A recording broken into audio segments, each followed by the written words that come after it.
Over the last few days, the international mainstream media of the world is publishing all kinds of stories about the demonetization in India, and many of them are misleading the citizens of the world by telling them the half-truth, which suits their interests. However, every citizen of the world deserves to know the reality.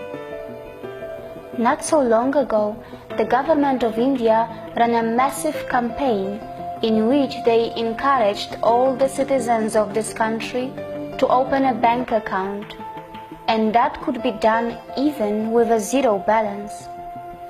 During this massive campaign, many bank accounts were opened, but still, some people didn't cooperate with the government and chose to remain unaccounted. After some time, the government of India started another campaign in which every citizen of India was encouraged to declare their undisclosed income. And not just that, the government of India even went one step ahead and promised that no questions would be asked to such depositors. As a result, many citizens went ahead and declared their undisclosed income, but many still didn't and preferred to keep their income hidden from the government. And only then, demonetization happened, which meant that all the existing 500 and 1000 rupees currency notes were no longer legal to perform any financial trade. However, they can still be deposited in the bank accounts up to a maximum of around $3,600 per individual. And if it is more, then one must produce the documents to support one's income. The idea was simple: make the life difficult for the people who are dealing in all kinds of organized crimes. Make the life difficult for the individuals who have collected massive stock of currency through bribes and corruption.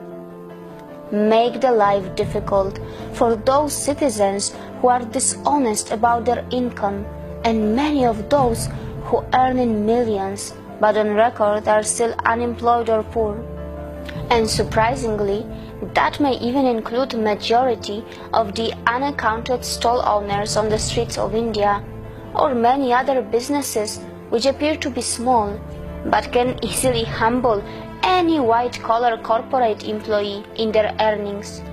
And most importantly, by this decision, the government of India has deeply hurt the fake currency racket and has taken a great initiative to merge the parallel economy into the mainstream economy.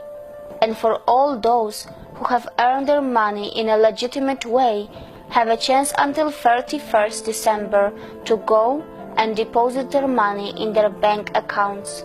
By doing this, the government of India has taken a very brave decision.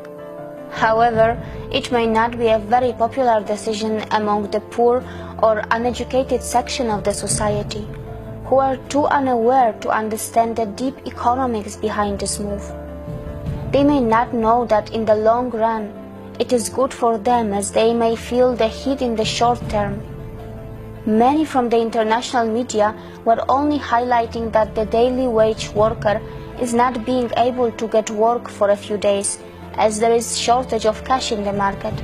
However, the same international media forgot to highlight that the fact that the government of India was encouraging every Indian to open a bank account even with a zero balance for a long time.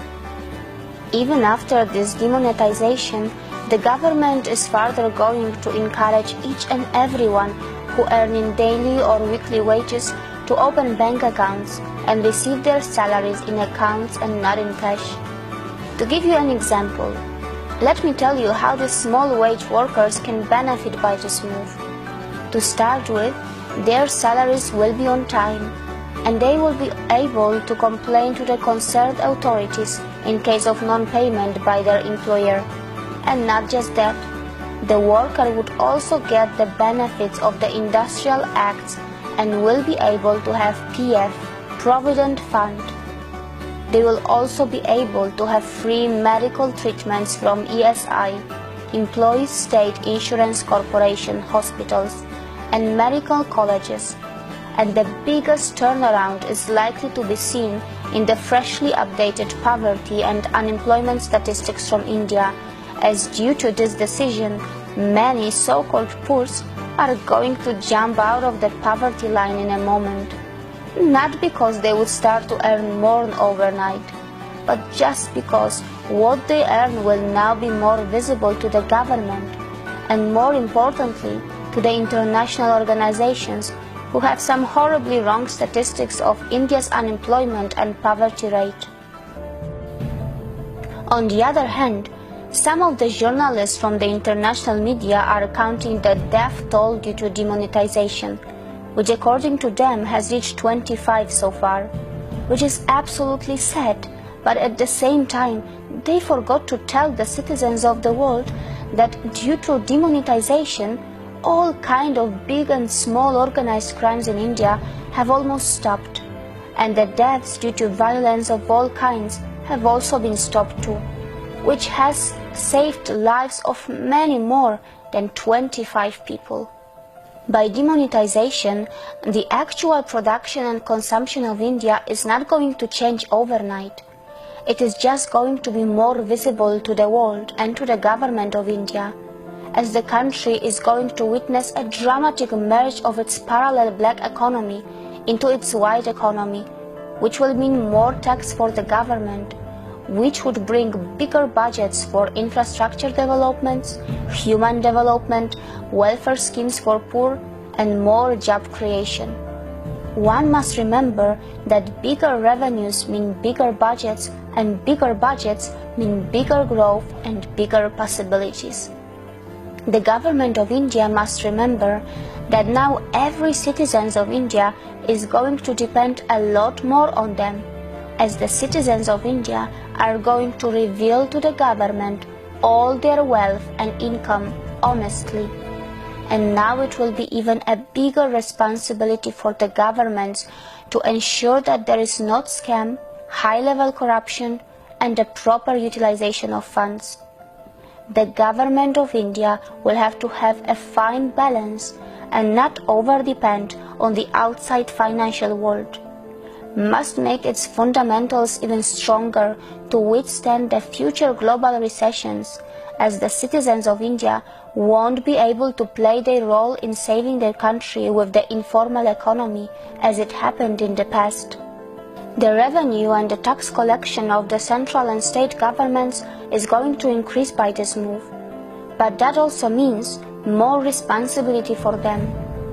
Because when citizens pay tax from their hard-earned money, they share their own wealth to the government, hoping that the government would honestly use it for the citizens and their country's betterment by providing them security and good quality of life.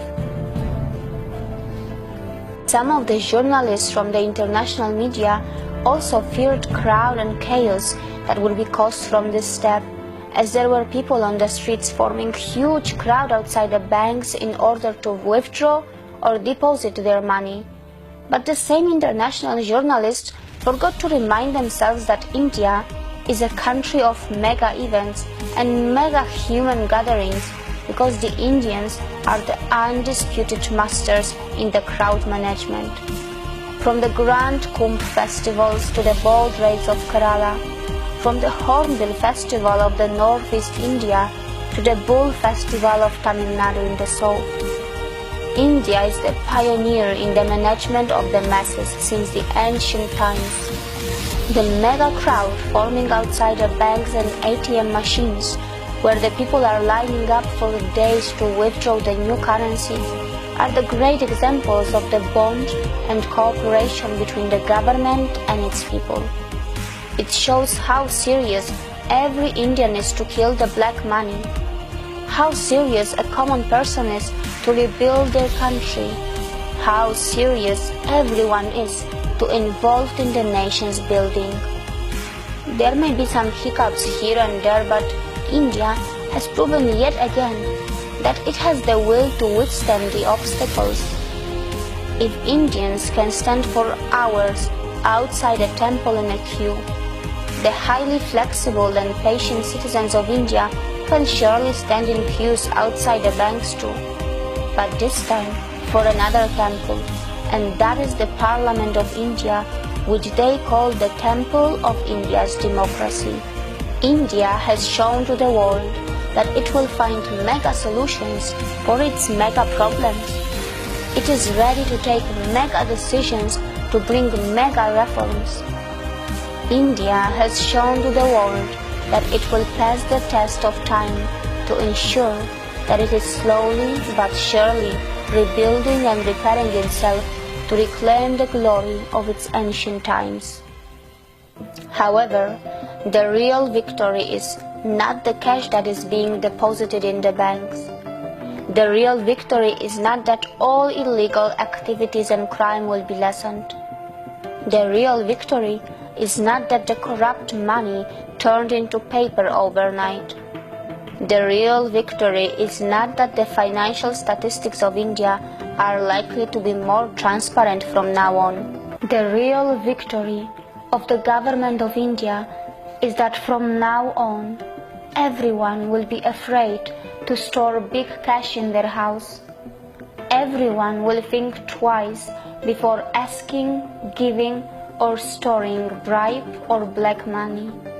And that is why this is the real victory of the people of India, because now they will remember that the new 500s or 2000s currency notes can also be discontinued anytime. And this will inspire people to do the transactions in white money and encourage them to open bank accounts, making India a cashless economy, making the life of criminals more difficult, and reminding the people of India the glorious word Satyamev Jayate from the ancient Hindu scriptures, which means truth alone triumphs. See you again.